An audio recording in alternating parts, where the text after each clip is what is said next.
तो आज हम आपको अपने चैनल विद्या टूर में एक नए चैप्टर जिसका नाम है कोशिका की संरचना।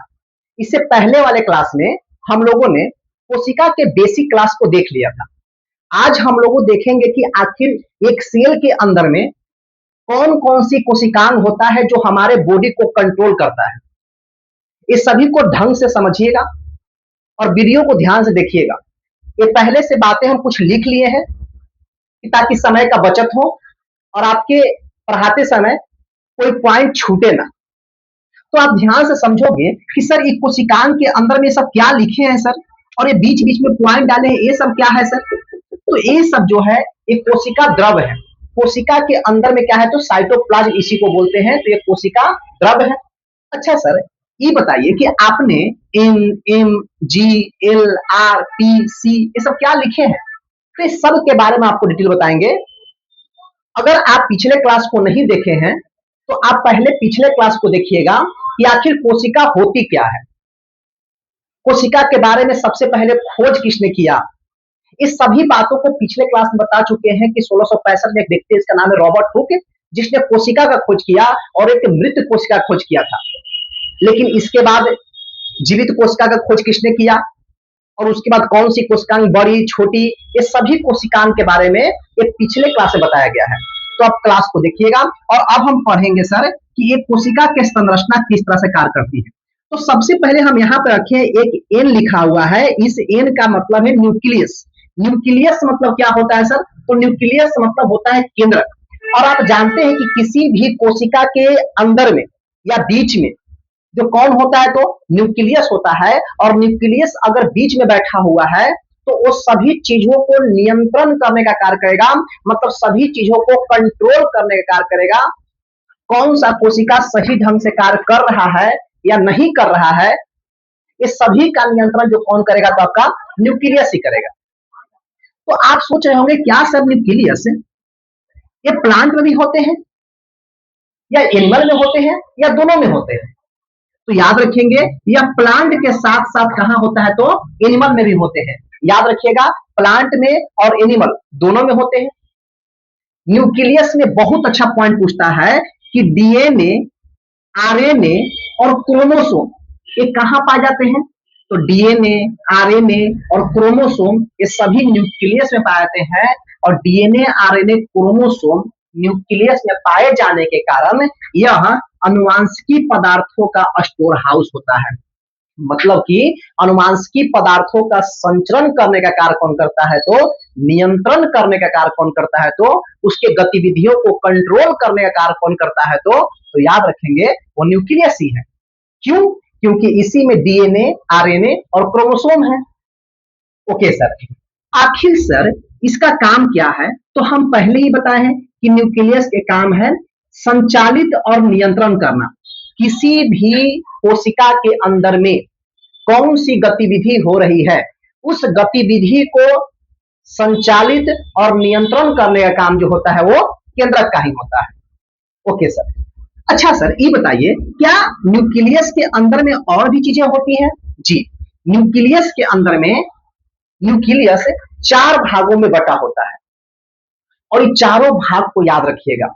जैसे केंद्रक कला, केंद्रिका द्रव, जैसे कि कहा लिखा हुआ है केंद्रक का, केंद्रिका कला हो गया, केंद्रक द्रव हो गया, ये हो गया केंद्रिका और ये क्रोमेटिन धागा।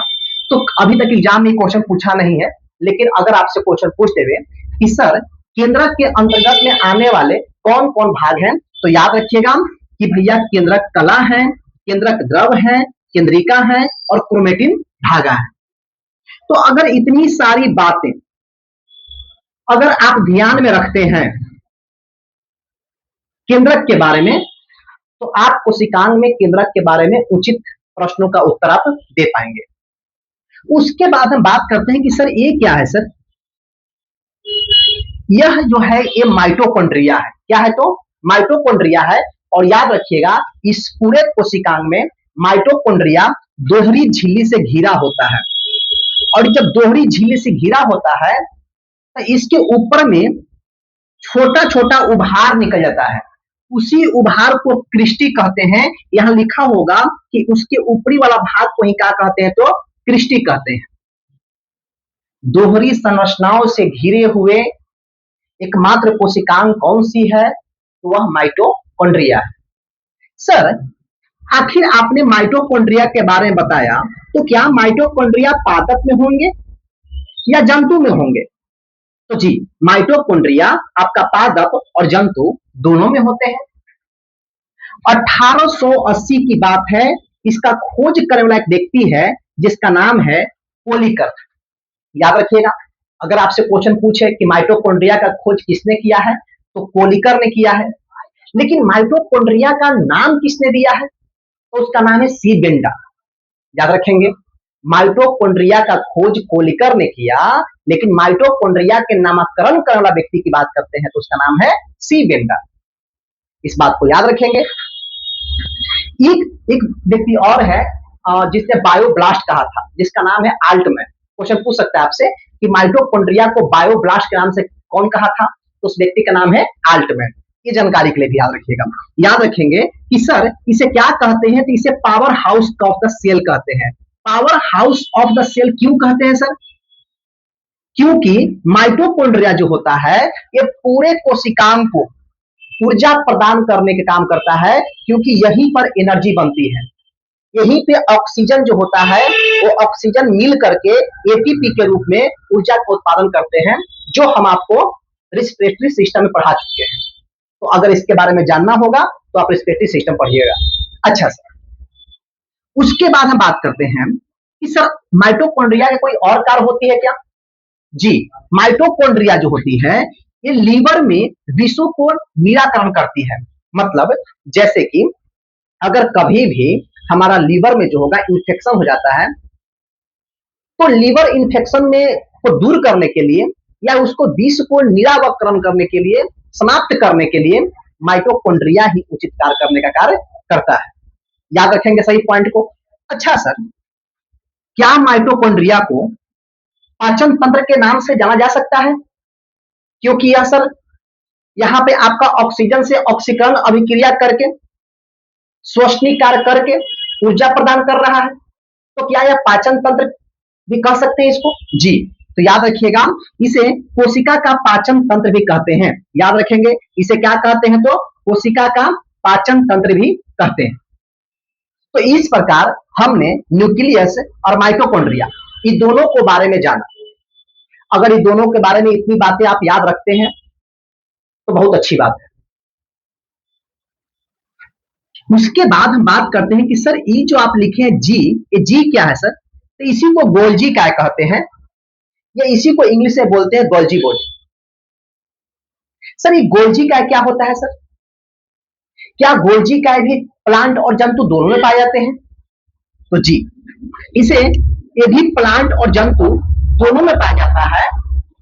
और जानते हैं इसे एक नाम है जिसको बोलते हैं डिक्टियोसोम। कई बार एग्जाम में क्वेश्चन पूछा है कि डिक्टियोसोम के नाम से किसे जानते हैं? तो डिक्टियोसोम के नाम से हम लोग गोल्जी काय को नहीं जानते हैं।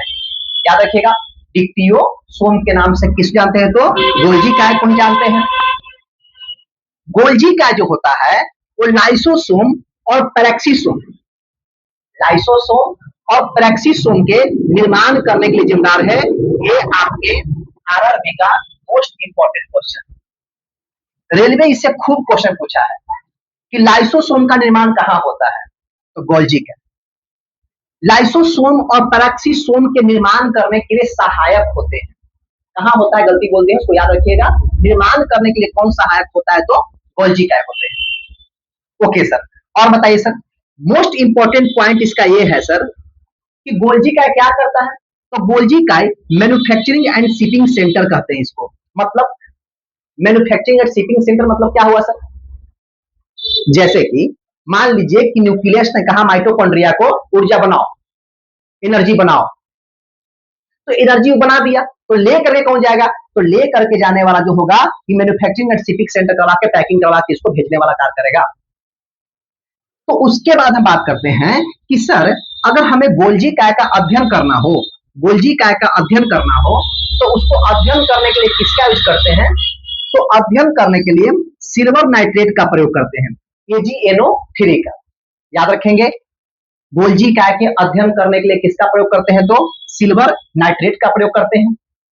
बाहर के आवाजों को ध्यान मत दीजिएगा, रोड साइड क्लास है तो थोड़ा बाहर में आवाज आते रहते हैं गाड़ी का, तो उससे ज्यादा केंद्रित कीजिएगा, मेरी बातों को ध्यान में रखिएगा कि आखिर क्या आप बोल रहे हैं। जैसे तो याद रखेंगे कि गोल्जी काय का अध्ययन किससे करते हैं? तो सिल्वर नाइट्रेट का करते हैं। और यह जो होता है सर, सरल शर्करा को जटिल शर्करा में बदलने का कार्य करता है। तो क्वेश्चन पूछेगा आपसे कि कौन सी कोशिकांग सरल शर्करा को जटिल शर्करा में बदलने का कार्य करता है? तो याद रखेंगे वो जो है हमारा गोल्जी काय है। तो हमें पूर्ण विश्वास है कि आपको न्यूक्लियस, माइटोकॉन्ड्रिया और गोल्जी काय के बारे में पता चल गया होगा। उसके बाद हम बात करते हैं सर इस लाइसोसोम के बारे में। सर लाइसोसोम हमारे बॉडी में बहुत इंपॉर्टेंट है। कैसे सर, थोड़ा बताइए। जैसे कि लाइसोसोम जो है, जैसे कि मान लीजिए कि अगर यहां पे हमको एक जख्म हो जाता है, यहां पे हमको क्या होता है? तो एक जख्म हो जाता है और ये जख्म जो है वो ठीक नहीं होकर के आसपास में ऐसे ऐसे फैल रहा है, तो क्या ये अच्छा बात है? नहीं अच्छी बात है। आप क्या चाहेंगे? तो क्या चाहेगा ऋषि? क्या चाहेगा कि इतना ही में ठीक हो जाए? यही नहीं चाहोगे तो। लेकिन अगर ये फैलने लगेगा तो ये पूरे शरीर को प्रभावित कर देगा। तो इसके अगल बगल में जो कोशिकांग है उसमें लाइसोसोम पाए जाते हैं। लाइसोसोम कहते हैं कि नहीं, हम मर जाएंगे, हम बर्बाद हो जाएंगे, लेकिन हम अपने पूरे बॉडी को बर्बाद नहीं होने देंगे। इसीलिए इसको बोलते हैं आत्महत्या की थैली। याद रखेंगे, इसीलिए इसको आत्महत्या की थैली बोलते हैं। काहे बोलते हैं सर? क्योंकि ये जब फैलने लगता है तो ये आसपास के कोशिकांग को ब्लास्ट करके इस पूरे कोशिकांग को ही मार देता है। जब ये फटता है तो फटने से इसमें से बहुत सारे जो कणिकाएं होते हैं वो निकल करके सभी पर छिड़क जाते हैं और सभी मर जाते हैं। तो आसपास की जब कोशिकाएं मर जाएगी, जीवित कोशिकांग नहीं रहेगी, तो मरने के बाद क्या होगा? आपस में सेल तो जीवित है ही नहीं है, मरा हुआ सेल है, तो आगे जो होगा प्रभावित नहीं हो पाएगा और वहीं पे धीरे धीरे ठीक होना स्टार्ट हो जाएगा। धीरे धीरे लाइसोसोम सब पर छिड़क के उसको ठीक करने का कार्य करेगा। ओके सर, बहुत अच्छी बात होती है कि सर क्या लाइसोसोम प्लांट में पाए जाते हैं? जी नहीं। बड़ा दुख की बात यही है कि लाइसोसोम जो होते हैं प्लांट में नहीं पाए जाते हैं, यह सिर्फ जंतु में पाए जाते हैं। लाइसोसोम सिर्फ जंतु में पाए जाते हैं। अगर इसका खोज की बात करते हैं तो इसका खोज डी ड्यूबे ने किया था। याद रखिएगा, लाइसोसोम का खोज किसने किया है? डी ड्यूबे ने किया है। हम अभी बताए हैं कि इसमें कुछ कणिकाएं होते हैं जो निकलता है, वो कणिकाएं क्या होते हैं? तो एक एंजाइम होते हैं, और वह एंजाइम कौन सी होती है? तो उसी का नाम है हाइड्रोलाइटिक एंजाइम। क्वेश्चन पूछ सकता है कि लाइसोसोम में कौन सी एंजाइम होती है? तो हाइड्रोलाइटिक एंजाइम होती है, जो क्या करता है भैया? तो आसपास में बने हुए या आसपास की जो त्वचा जो हानिकारक पदार्थों से ग्रस्त हो चुका है उसको ठीक करने का कार्य करती है। ओके सर, लेकिन जानते हैं क्या दिक्कत होता है? जब लाइसोसोम फटता है ना, तो कैंसर होने का भी एक प्रक्रिया को जारी कराता है। तो ये थोड़ा सा भयानक चीज है, लेकिन उसको हटाएंगे। लेकिन ये बॉडी के लिए सही है कि भैया आसपास के छिड़क करके उसको ठीक करने का कार्य करता है। आगे बात करते हैं कि सर लाइसोसोम आप बता दिए, उसके बाद आप हमको बताइए कि राइबोसोम क्या है। राइबोसोम भी इस कोशिका के अंदर में कोशिकांग में बहुत इंपॉर्टेंट है। सर राइबोसोम क्या है सर? क्या यह पादप और जंतु दोनों में पाए जाते हैं? जी, यह प्लांट और एनिमल दोनों में पाए जाते हैं। बहुत इंपॉर्टेंट बात यह है सर कि सभी कोशिकांग में सबसे छोटी कोशिकांग है। क्वेश्चन पूछेगा निम्न में से कौन सी कोशिकांग सबसे छोटी कोशिकांग है? राइबोसोम, लाइसोसोम, गोल्जी काय, माइटोकॉन्ड्रिया। क्या मारना है आपको? राइबोसोम। क्या मारना है? राइबोसोम। फिर कहता है कि क्या सर राइबोसोम के ऊपर में कोई झिल्ली होती है? नहीं सर, इसमें कोई भी झिल्ली नहीं होता है। राइबोसोम में किसी भी प्रकार का झिल्ली का निर्माण नहीं होता है।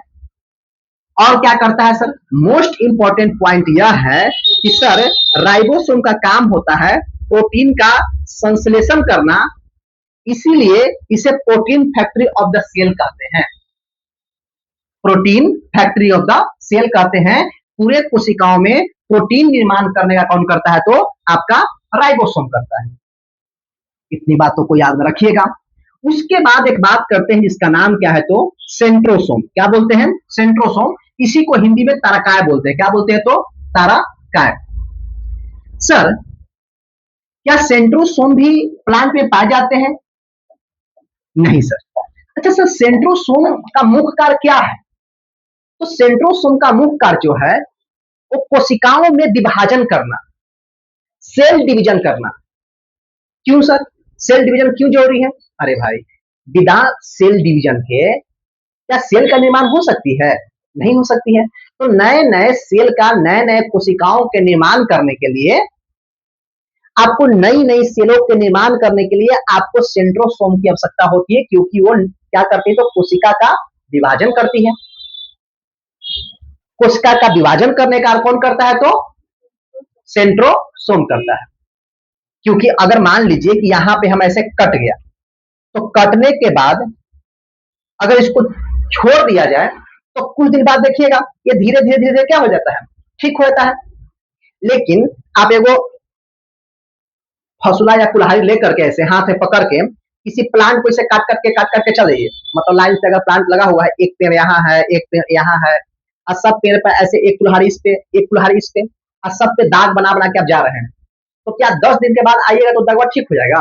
नहीं होगा। कि प्लांट में क्या होता है भैया? सेंट्रोसोम नहीं होने के कारण वो सेल डिवीजन नहीं कर पाता है, कोशिका का विभाजन नहीं कर पाता है, और नई कोशिकाओं का निर्माण करके उसको बना नहीं पाता है। अच्छा सर, तो आपने बता दिया सर कि यह जंतु में होते हैं। इसका खोज किसने किया है? तो बोबरी ने किया है। इसका काम क्या है? तो कोशिका के विभाजन करने का। तो अब पूछ रहे होंगे क्या सर इस कोशिका में सिर्फ इतना ही कोशिकांग है? नहीं, और भी कोशिकांग है जो हम बोर्ड पे लिख नहीं पाए हैं, लेकिन हम आपको बोल रहे हैं। सुन लीजिए, समझ लीजिए। जैसे एक का नाम यहाँ पे पी लिखे हैं। पी का मतलब होता है प्लास्टिड, इसी को बोलते हैं लवक। क्या बोलते हैं भैया? तो इसी को लवक बोलते हैं, इंग्लिश में बोलते हैं प्लास्टिड। लवक क्या है सर? ये लवक जो होता है ये सिर्फ कहाँ पाए जाते हैं? तो यह सिर्फ प्लांट में पाए जाते हैं, मतलब पादप में पाए जाते हैं। क्या जंतु में? जी नहीं, जंतु में नहीं पाए जाते हैं। पादप में लवक जो होते हैं ये 3 टाइप के होते हैं। कौन कौन सर? एक होता है वर्मी लवक, एक क्या होता है सर? अवर्णी लवक, एक होता है हरित लवक। क्या होता है? तो हरित लवक। हरित लवक क्या होता है सर? यह हरा कलर का होता है। कैसा होता है? हरा कलर के होता है, जो प्रकाश संश्लेषण के द्वारा भोजन के निर्माण करने का सहायक होता है। अच्छा सर, अवर्णी लवक क्या होता है सर? अवर्णी लवक ये किसी भी प्लांट के जड़ में होता है, जिसमें कोई भी रंग नहीं होता है, इसका कोई कलर नहीं होता है। सर, वर्णी क्या होता है? वर्णी लवक जो होते हैं ये कलरफुल होते हैं, रंग प्रदान करने के लिए होते हैं। प्लांट के फूल का रंग, प्लांट के फल का रंग, ये सभी प्रदान जो करता है वो वर्णी करते हैं। तो वर्णी लवक, अवर्णी लवक और हरित लवक, ये समझ में आ गया होगा कि लवक क्या है। उसके बाद हम बात करते हैं कि सर ये भी जो लिखे हैं, ये भी क्या है सर? इसी को वैक्यूल्स बोलते हैं। इसी को क्या बोलते हैं? तो वैक्यूल्स। सर ये वैक्यूल्स क्या होता है? जैसे वैक्यूल्स कहाँ ज्यादा होता है, सुनो। वैक्यूल्स को ही हिंदी में अगर देखोगे तो उसको बोलेगा रसधानी। रसधानी, रसधानी मतलब अगर हम तुमसे पूछे ऋषि कि तो बताओ कि पानी सबसे ज्यादा किसको जरूरत है? तुमको जरूरत है कि प्लांट को? प्लांट को। इसका मतलब वैक्यूल्स सबसे ज्यादा कहाँ पाए जाएंगे?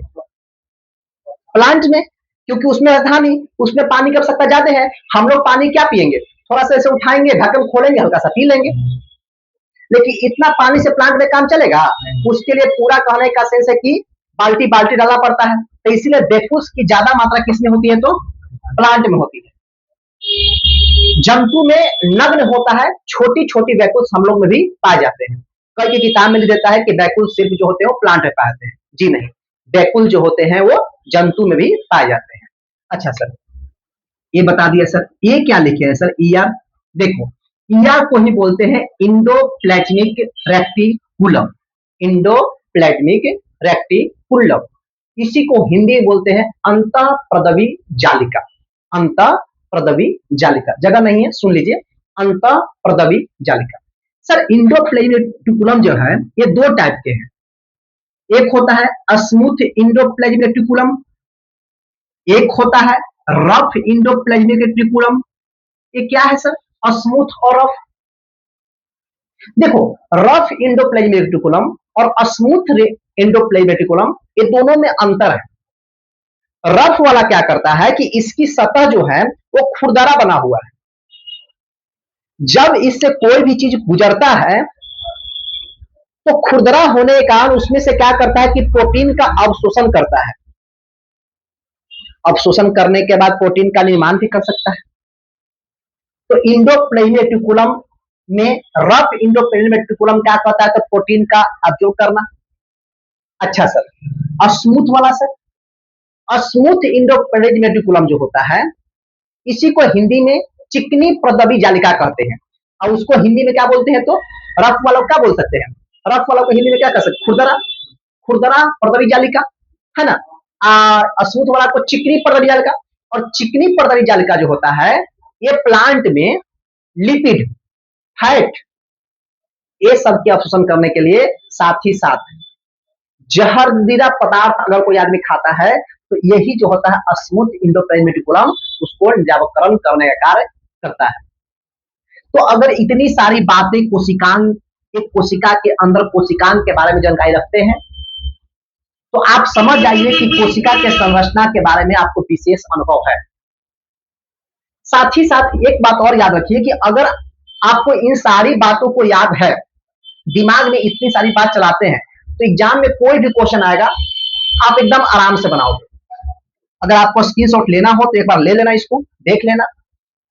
अगर ये क्लास अच्छा लगा हो आपको थोड़ा लाइक, सब्सक्राइब और शेयर कर दीजिएगा, क्योंकि बीच में हम बोलते नहीं है, कुछ लास्ट में ही बोल रहे हैं। चलिए, धन्यवाद।